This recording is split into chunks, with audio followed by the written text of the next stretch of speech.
오늘 설교의 제목은 바나바의 본을 따르는 제자가 되라라고 정했습니다. 본문 말씀 사도행전 4장 32절로 37절. 믿는 사람들은 모두 한 마음 한 뜻이 됐습니다. 자기 재물을 조금이라도 자기 것이라고 주장하는 사람이 없었고 가진 것을 모두 공동으로 사용했습니다. 사도들은 큰 권능으로 주 예수의 부활에 대해 증거했고 풍성한 은혜가 그들 모두에게 임했습니다. 그들 가운데 부족한 것이 있는 사람은 전혀 없었습니다.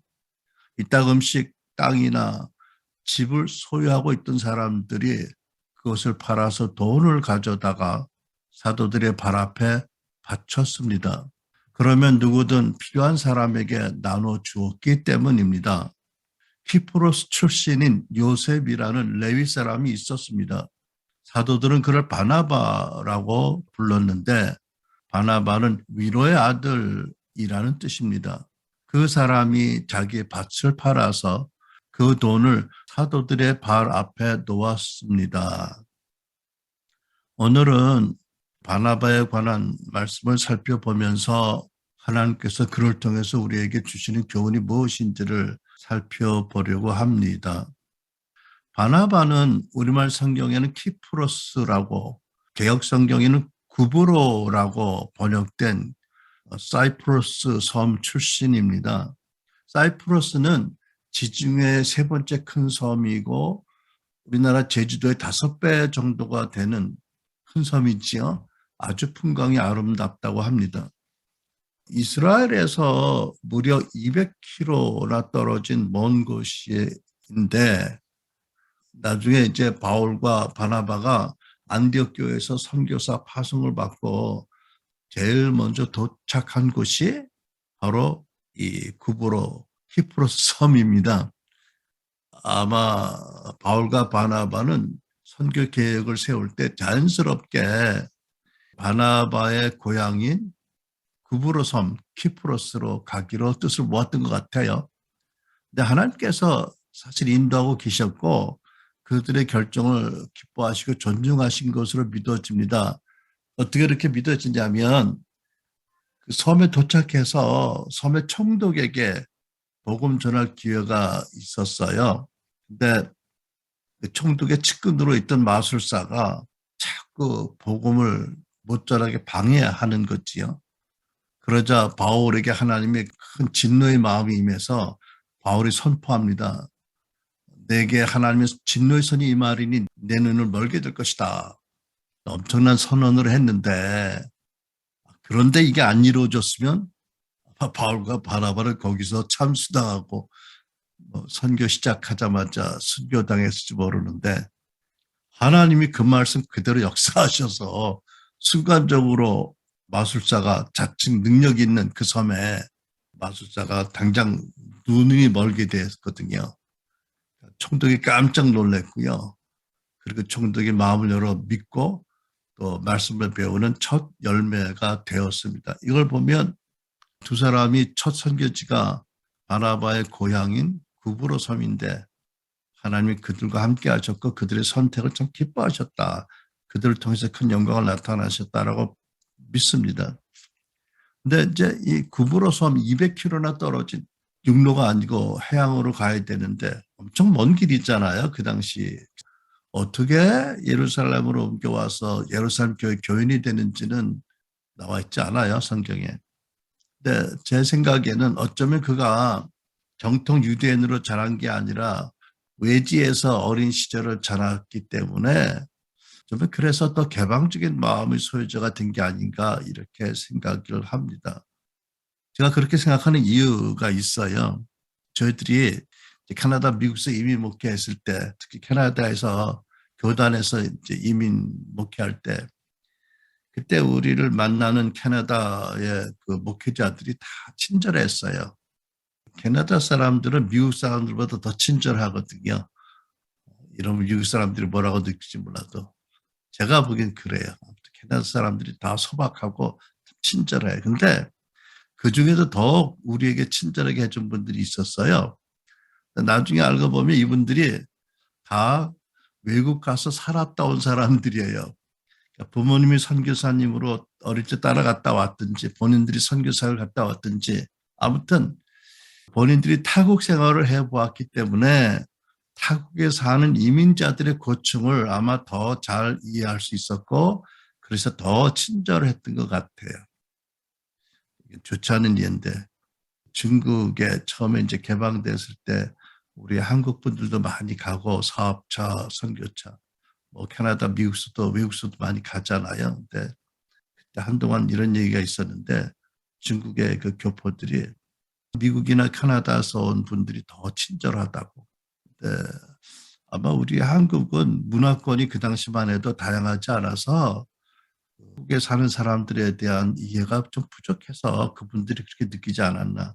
근데 이제 캐나다나 미국서 교포 생활한 사람들은 너무 잘 알잖아요. 그들의 고충이. 어쨌든 바나바는 마음이 넓고 그 넓은 마음의 성령과 믿음에 충만한 분이었어요. 어떤 분이 바나바에 대해서 이렇게 말을 했어요. 바나바는 신약성서 인물 중에 가장 매력 있는 분이다. 재능으로는 바울보다 못했는지 모르지만 크리스천의 덕으로는 우월했다. 질투를 모르고 남의 허물을 용서하며 장점을 보기에 빨랐고 형제간의 화목을 위해 타협하는 데 주저하지 않았다. 바울은 세계 역사에 큰 봉헌을 했으나 바나바가 바울을 밀어주었다. 바울이 위대했으나 무명했던 그를 찾아내었고 자신의 유익을 양보하면서 도와준 바나바의 위대한 마음을 잊어서는 안 될 것이다. 그러니까 바나바에게서 배워야 할 장점, 믿음의 덕 어떤 것이 있을까요? 첫째로 바나바는 가난하고 어려운 이들을 즐거이 도와준 분이었어요. 36절 보면 37절 보면 키프로스 출신인 요셉이라는 레위 사람이 있었습니다. 사도들은 그를 바나바라고 또 불렀는데 바나바는 위로의 아들이라는 뜻입니다. 그 사람이 자기의 밭을 팔아서 그 돈을 사도들의 발 앞에 갖다 놓았습니다. 바나바는 레위 사람이에요. 생각해보면 여기에도 어떤 의미가 있어요. 레위인들은 대대로 성전에서 일하지만 늘 눈에 띄지 않는, 보이지 않는 어려운 일들을 하잖아요. 청소, 경비, 이런 것들을 평생 하는 사람들입니다. 사람들의 눈에 안 띄고 사람들에게 그 감사를 받을 기회도 적은 사람들이죠. 여러분 아세요? 하나님께서 이 땅에서 영광을 많이 받으면 저 천국에서 받을 영광이 없대요. 그러니까 여러분 진짜 저 천국의 가치를 알면 이 땅에서 자꾸 영광 받으려고 나서지 않는 게 훨씬 유익일 거리요. 그죠? 어, 그러니까 레위인들은 뭐 허투루의 일이라도 내가 하나님을 섬기다니 정말 감사하다 이런 마음을 가져야 그 직무를 평생 불평 안 하고 잘 섬길 수 있는 그런 조건에 있던 사람들이 있잖아요. 아마 그래서 바나바가 남몰래 다 사람 돕는 일을 하는 성품을 가지게 된 게 아닌가 싶습니다. 나 요즘 옛날 기억이 많이 나요. 간증을 하는데 제가 1982년에 토론토 학교에 교단에서 보내지기 전에 우리 부부가 서울 정동 대사관 옆에 건너편에 있는 기숙사에서 살았어요. 참 그때는 어떻게 살았는지 몰라. 기숙사 들어가기 전에 신림동에 삼성주택단지에 삼성의 뭐 과장 부장님들이 살던 그런 집에서 살았고 그전에는 잠실 고층 아파트 36평에 살았는데 그 옛날에 기숙사 방이라는 게 너무너무 조그매. 그때는 제가 젊어서요. 첫사랑에 빠져서 한 10분이라도 책을 더 읽기 위해서 시간이 너무 아까웠던 그런 때였어요. 그래서 제가 학생들이 다 학교에 이제 캠퍼스 뭐 이렇게 청소를 맡아서 일을 하는데 나는 늘 항상 학교 공동 화장실 청소는 내 담당이야. 왜? 그게 뭐라 그러지? 수세식이 아닌 푸세식인지라서 좀 그렇긴 해도 언론을 빨리빨리 하면 끝날 수 있는 일이니까. 청소는 학생 중에 맏형벌이 내 일이었어요. 근데 뭐 나는 그게 어렵지 않더라고. 그때는 참 은혜가 컸을 것 같아, 그지? 화장실 여러 개를 이제 남자 화장실, 여자 화장실 여러 개를 다 이제 푸세식 화장실을 청소하는데 또 그때 왜 그런지 난 모르겠는데 나중에 만나서 묻지도 않았지만 어떤 이상한 교수님이 있어가지고 나보고 매일 자기 구두를 닦으래. 그래서 내가 매일 그분 구두를 열심히 닦았어. 그랬더니 내가 헌신하기 전에 적잖이 기업체 상무로 있었고 뭐 우리 기사가 있는 자가용을 타고 다닌 게 그 사람도 아는데 다 그래서 그런지 나를 시험했는지 자기 구두를 닦고 오래 닦았어. 괜찮았어요. 뭐 그런 일도 아니고 뭐 아마 하나님께서 뭐 이런저런 일로 저를 낮추셨던 것 같아요. 그죠? 안 그러면 교만해서 못 쓸 사람일까 봐 그러셨는지. 아무튼 뭐 설교 준비하다 보니까 그런 생각도 나네요. 아, 참, 까맣게 잊고 살던 얘기입니다. 그 바나바는 경제적으로 여유가 있었던 사람입니다. 초대교회는 놀라웠어요. 오늘도 본문에서 보지 뭐 어떻게 이런 교회 공동체가 이 땅에 있을까? 뭐 상상이 안 가는 교회인데, 근데 이제 예루살렘 그 교회는 가난한 이들도 있었고 노예 신자도 있었지요. 근데 재산이 넉넉한 일부 교인들이 자기 재산을 팔아서 교회 연보를 해서 교회가 그들을 구제하도록 했어요. 바나바는 그 중에 한 분이었죠. 자기 밭을 팔아서 그 대금을 사도들의 발 밑에 갖다 두었다. 그러니까 자기가 직접 나눠준 게 아니고 교회에 들여서 교회가 구제하도록 했다. 구제받는 사람들의 자존심도 생각하고 배려하고 자기를 나타내지 않고 그런 겸손한 마음 소유자인 것을 보게 됩니다. 이 대목에서 우리 크리스찬들이 소유를 재물을 어떻게 사용할지에 대해서 잠시 생각해 볼 수가 있겠는데 내가 뭐 열심히 일해서 내가 능력이 출중해서 큰 재물을 모아서 잘 먹고 잘 사는데 무슨 뭐 남들이 무슨 상관이냐라는 사람도 없지 않을 텐데 우리가 왜 이제 이민 목회하면서 1992년도 LA 폭동을 바로 봤잖아요. 뭘 깨달았냐면 내가 애써 수고하고 번 것이 내 것이라고 내가 움켜쥐고 가난하고 못 배운 주변 사람들 무시하면 언젠가 그들의 분노가 우리의 비즈니스를 불태우고 그 총구가 우리 자녀들에게 향해질 수 있다. 뭐 이런 부정적인 뭐 의미 때문에 도와야 된다라는 건 아니지만 이거 역사의 교훈같이 느껴져요. 우리는 주는 것이 받는 것보다 복이 있다는 말씀에 따라서 하나님의 사랑으로 성령의 인도를 따라 우리 것이 우리 것이라고 주장하지 않고 하나님께 드리고 또 그것을 하나님 영광에 쓰여지는 그런 삶을 사는 게 참 복된 삶이라고 믿습니다. 나 한때 엉뚱한 생각했었어. 내가 오해했겠지만 어떤 목사님들이 큰 집을 사고 뭐 좋은 차 거긴 나도 은퇴한 다음에 어쩌다 보니까 캐나다 벤츠를 타지만 중고로 샀어요. 새 건 아니고. 한때 그런 생각해서 저 목사들은 하나님이 집 팔아서 헌금하라고 안 하시나? 뭐 이런 생각도 엉뚱한 생각도 해본 적이 있어. 우리는 뭐 재산이 별로 없었던 사람이고 뭐 젊어서 사업하고 뭐 버는 대로 재투자하고 뭐 이러고 또 뭐 내가 오너도 아니니까 했지만 사실 우리는 내 거라고 없이 살았거든요. 그런 이 점에서 젊었을 때 보면 저렇게 좋은 집에서 사는 저 사람들은 왜 헌금할 생각 안 하나? 내가 그분들 입장이 아니니까 엉뚱한 생각도 했다는 거죠. 아, 여러분, 이 땅의 재물은 좀이 쓸고 도둑 당할 수 있지만 천국에 쌓아 올린 것은 영원히 하나님의 기념하시는 아름다운 것이잖아, 그죠? 초대교회 교인들의 그 참 재물을 자기 것이라고 주장하지 않고 나누어 썼다는 게 우리에게는 감당하지 못할 말씀이지만 그 정신은 참 귀하다라고 인정을 하고 우리도 그런 마음을 갖도록 기도하는 것이 마땅하다라고 생각합니다. 여러분, 뭐든지 한 번에 다 팔아서 다 드리는 것이 능사는 아니고요.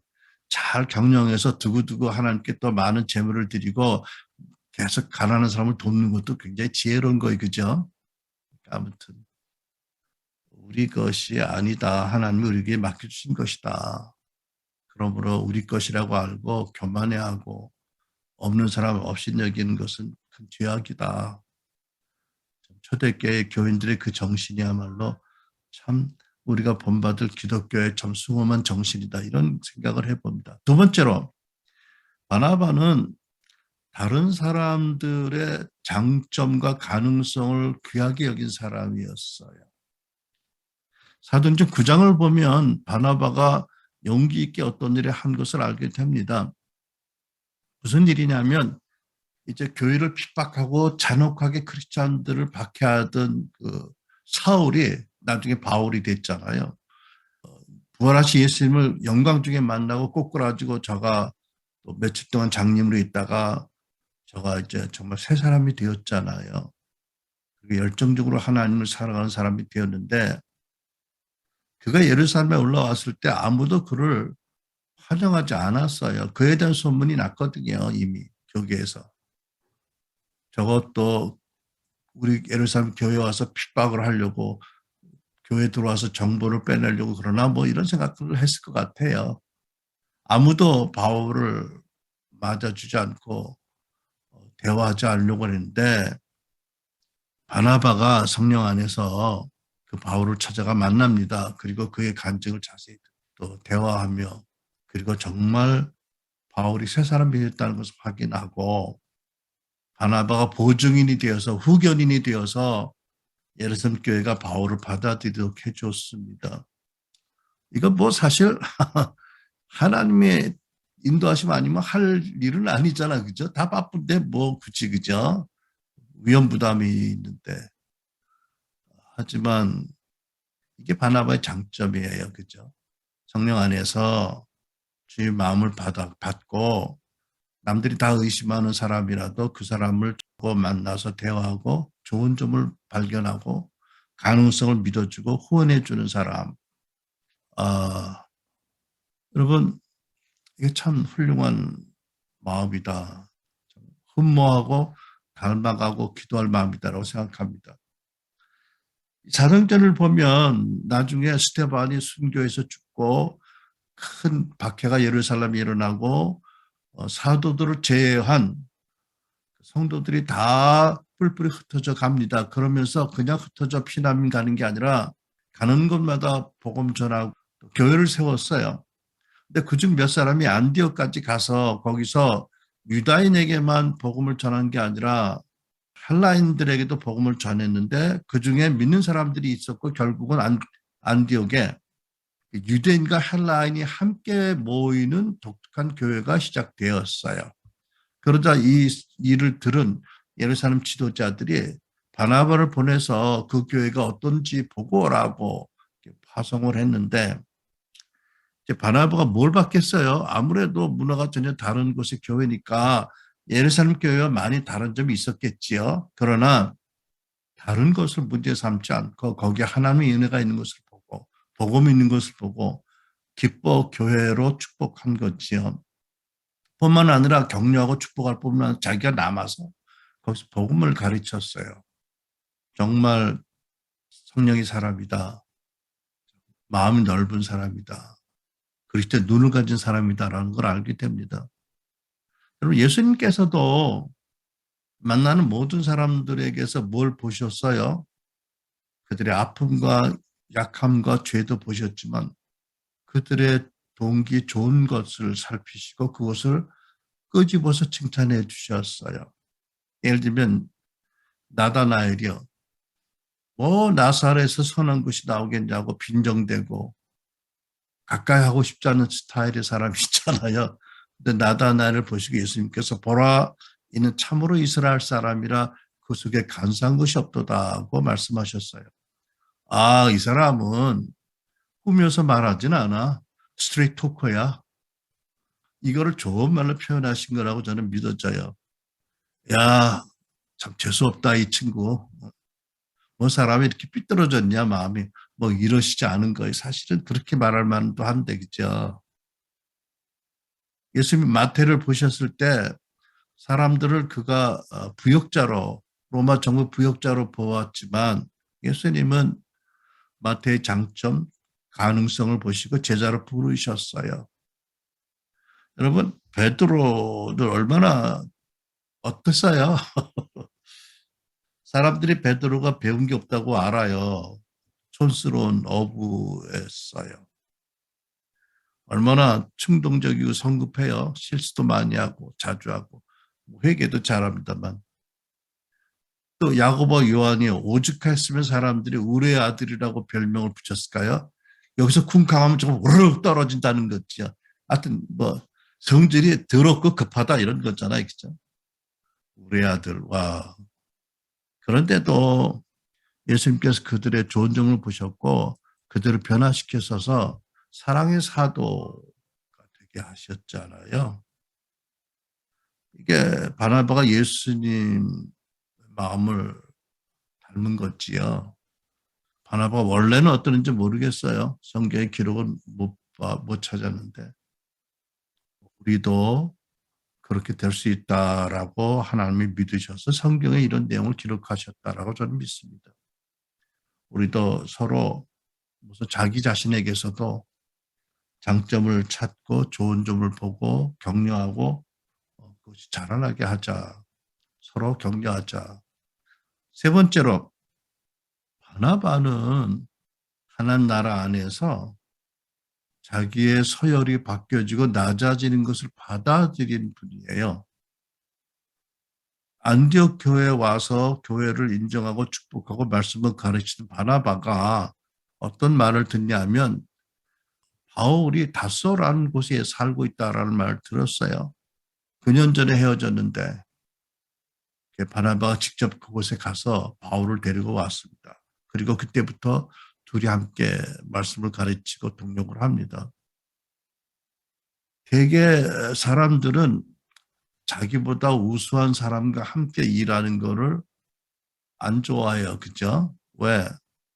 사람들이 비교를 하고 자기가 열등하게 보이는 걸 싫어서 그러다 보면 결국 자기의 위치가 바뀌어질까 봐 지위를 뺏길까 봐 싫어해서 원치 않잖아요.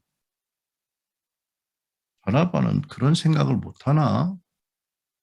자기보다 학식과 열정과 능력이 많은 바울을 동역자로 삼았어요. 얼마 후에 안디옥 교회가 이제 바울과 바나바 마가를 이방인의 선교팀으로 사상 처음으로 파송하잖아요. 사도행전 11장 12절까지 보면 항상 바울보다 바나바 이름이 앞에 나와요. 근데 11장 13절부터는 바울의 이름만 나오고 바나바 이름이 안 나와요. 무슨 뜻인가요? 언젠가 선교팀의 리더가 바뀐 거잖아요. 바나바였는데 바울이 리더십을 받게 된 거예요. 그 다음에는요, 뭐라고 기록되었냐면 바울과 및 동행하는 사람들이라고 해서 바나바를 언급도 안 해요.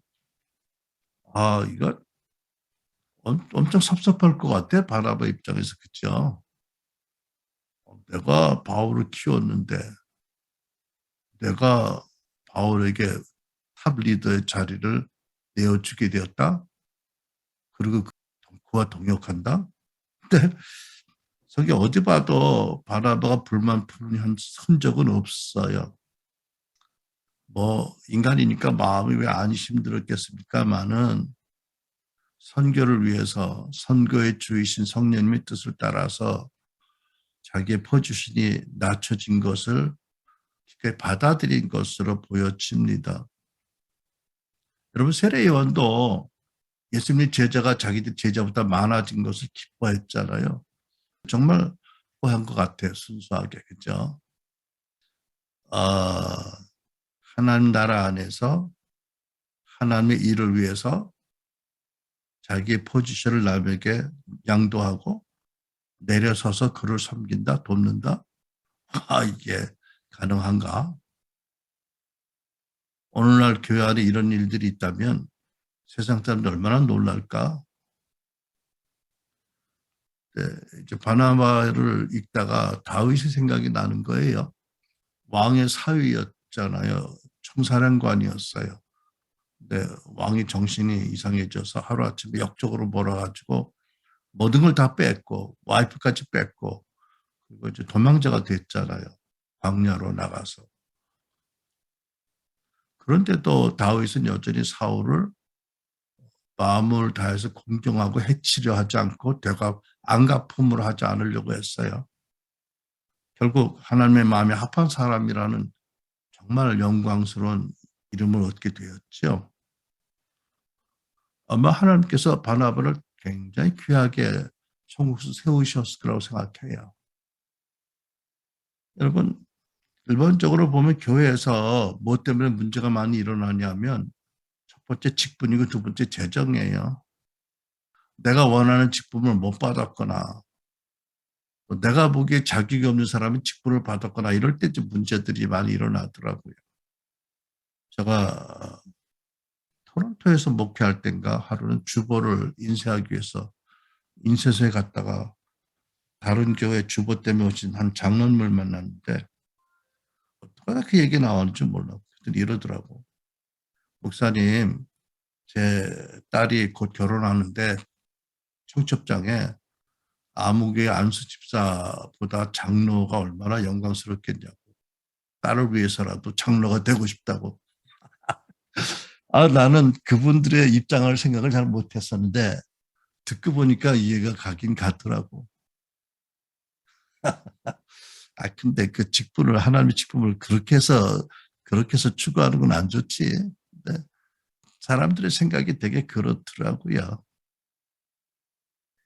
예수님 본래 하나님과 동등된 분이었지만 사람의 모습으로 이 세상에 오셔서 죽으시기까지 철저하게 하나님께 복종했다. 여러분, 이런 말씀들이 뭘 우리에게 교훈해요? 너희도 예수님의 마음을 품고 바나바와 같이 너 십자가를 지고 혹 너희 포지션을 너 후배가 받더라도 불평하지 말고 하나님을 위해서 잘 섬겨라. 뭐 이런 교훈 받을 수 있나? 받으라고 하시는 줄 압니다. 아멘. 혹시 목사가 그런 결정을 하면 이제 그 다음에 목사가 역적되는 거잖아. 일반 교회에서 그런 일들이 있어. 자, 넷째로 바나바는 참 격려할 줄 아는 지도자였어요. 사도행전 12장 25절을 보면 두 사람이 예루살렘에서 올 때 마가라는 청년을 데려와요. 근데 마가는 마가 다락방을 교회에게 제공한 마리아의 아들, 꽤 큰 집을 가진 큰 집에서 자란 아들이죠. 바나바의 조카였어요. 나중에 바나바 바울이 선교여행 떠날 때 마가를 데리고 갔죠. 그런데 부잣집에서 귀하게만 자란 탓인지 마가가 선교여행 도중에 무단 이탈하고 집으로 가버렸어. 탈영을 했어. 훗날에 이제 2차 선교여행을 떠날 때 이게 문제가 됐어요. 바나바는 조카라서 그런지 마음이 원래 성품이 그런지 마가를 다시 데려가자고 그랬고 바울은 절대 못 데려간다고 해가지고 두 분이 크게 언쟁을 벌이고 심히 다퉜어요. 그리고 헤어졌어. 참 그렇게 훌륭하고 위대한 사도들이 이런 문제로 다투고 싸우고 헤어졌다. 참 이해하기 어려운데 제가 보기에는 이 땅에 예수님 한 분밖에 완전한 사람 없어요. 아무리 위대해도 사람은 사람이고 사람은 다 한계가 있어요. 그렇죠? 우상 삼을지를 말아야 돼요. 어떤 교인들은 자기 교회 목사님을 우상같이 이렇게 높이는 사람들이 있더라고. 뭐든지 아름답게 봐. 참 훌륭한 마음인 것 같지만 약간 의문이 들긴 해. 나중에 서로 두 분이 화해하고 사랑하고 존중하고 동역했어요. 그런데 그때는 두 분이 심히 다투고 헤어져서 별대 팀을 만들고 선교를 각각 떠났어요. 그러니까 크리스찬들이 서로 용서하고 사랑해야 하지만 한 번 팀이 되었다고 언제까지나 마루를 닳도록 그 팀이 유지돼야 된다? 뭐 이런 건 아닌 것 같아요. 그죠? 어떤 교단들은 뭐 교리 때문이 아니라 신학 때문이 아니라 관계 때문에 자꾸 갈라지는 경우도 있는데 그게 현실인 것 같아요. 우리가 안타깝지만 받아들여야 될 그죠? 근데 놀라운 게 뭐냐면 나중에 바울이 마가를 무척 사랑하는 제자로 삼았다는 거예요. 빌레몬서에 마가를 나의 동역자라고 불렀고요. 디모데후서 4장 9절에는 마가를 데려오라 저가 나의 유익하다고 썼어요. 그래서 여기서 우리가 알게 되는 게 있어요. 뭐냐면 마가와 바울이 화해하고 또 제자로 받아들여지고 제자로 섬기게 된 과정에 무슨 일이 있었을까? 아마 바나바가 마가를 데리고 여행을 하면서 바울을 판단하지 않도록 또 바울의 처사에 너무 섭섭하게 개인적으로 받아들이지 않도록 그렇게 잘 격려하고 위로하고 지도하지 않았을까 그렇게 생각해 봅니다. 그러니까 나중에 바울이 마가를 부를 수 있고 마가가 바울을 따를 수 있고 영적인 아비와 아들이 되질 수 있었지 않았겠어요. 그죠? 그렇게 뒤에서 보이지 않는 곳에서 화목해 하는 일을 바나바가 한 것이라고 믿습니다. 그래서 한때 타락했던 마가가 역사의 궤도를 놓는 마가복음서를 썼잖아요. 그리고 바울의 제자 또 베드로의 제자가 돼서 오랫동안 하나님께 귀하게 쓰임받게 되었습니다. 그러니까 참 용서, 그리고 격려, 한 청년을 살리고 위대한 하나님 나라의 자이언트 같은 위대한 지도자가 되게 했다. 성경은 사도행전 11장 23절을 보면 바나바를 착한 사람이요 성령과 믿음에 충만한 자라고 합니다. 참 훌륭한 우리의 모델이 되는 분이세요. 바나바라는 이름의 뜻은 권위자라고 번역했는데 권세 있는 자가 아니고요. 위로하는 사람, 격려하는 사람이란 뜻입니다. 여러분도 이런 권위자들 되시기 축복합니다. 서로 위로하고 격려하는 사람, 그렇게 세워주는 사람. 여러분, 하나님께서 우리에게 이런 사람이 되라는 뜻으로 바나바에 대한 기록을 성경에 두셨고 또 성령을 보내시지 않았습니까? 예수님께서 요한복음 14장 16절에 내가 아버지께 구하겠으니 그가 또 다른 보혜사 뭐죠? 위로하는 성령님을 너에게 주사 영원토록 너희와 함께하게 하시리니 우리가 혹 실수하고 죄짓고 또 좌절하고 상처받고 넘어질 때 성령께서 우리에게 낙심하시고 실망하고 우리를 번하고 떠나지 않으세요. 불쌍히 여기시고 우리가 다시 일어나서 믿음의 길을 걷도록 격려와 위로와 세심과 치유와 용기와 힘을 주세요. 여러분, 우리도 하나님 말씀 안에서 성령 안에서 하나님 주시는 위로, 격려, 그리고 소망, 사랑으로 일어서고 혹 넘어져도 다시 일어서고 계속 주의 손을 잡고 걷는 우리가 되기 바랍니다. 그래서 우리가 감히 기도합니다. 하나님 우리도 바나바 같이 성령과 믿음에 충만한 자녀가 되게 해주세요. 그래서 우리 자녀들 또 하나님 모르는 사람들 또는 주변에 상처받은 사람들에게 치유와 힘과 사랑과 예수 생명을 부어주는 전해주는 그런 예수님의 제자들 바나바를 닮는 제자들 되기를 축원합니다. 제 기도입니다. 기도하겠습니다.